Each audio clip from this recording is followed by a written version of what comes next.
د افغانستان کرکټ ملي لوبغاړو باندې تل دا نیوکې کیږي چې په پاکستان کې اوسېږي او خپل کورونه افغانستان ته نه راوړي خو لوبې بیا د افغانستان په نوم کوي.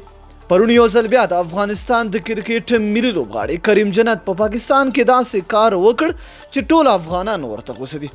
دا چې ولې اوسې کړي دي ویډیو را سره تر پایه وګورئ په ډېر سبب پوه شئ. ګرانو مینوالو السلام علیکم. اصغر افغان، کریم جنت، محمد شهزاد، دولت زدران، رحمت شاه او داسې نور ډیر لوبغاړي دي چې کورونه یې اوس هم په پاکستان کې دي او هر کله چې د کرکټ لوبې وي نو افغانستان ته راځي، که نه وي نو بیا دا ټول په پاکستان کې ژوند کوي.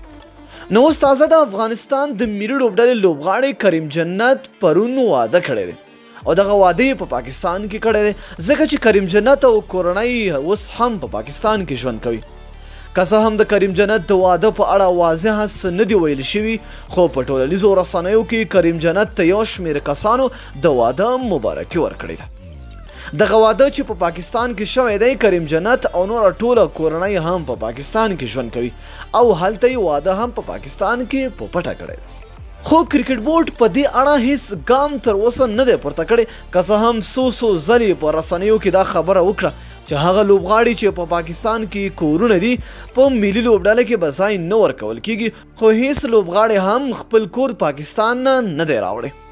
دا په داسې حال کې ده چې د کرکټ بورډ چیرمن فرحان یوسفزی په میاشت کې یا 2 میاشتو کې یو ځل کرکټ بورډ ته ځي او نور د کرکټ بورډ له هیڅ خبرې نه دی خبر چې په کرکټ بورډ کې څه روان دي او لوبغاړي چرته دي. نو دوستانو، تاسو د ملي لوبغاړو کورونه په پاکستان کې څنګه روزوئ؟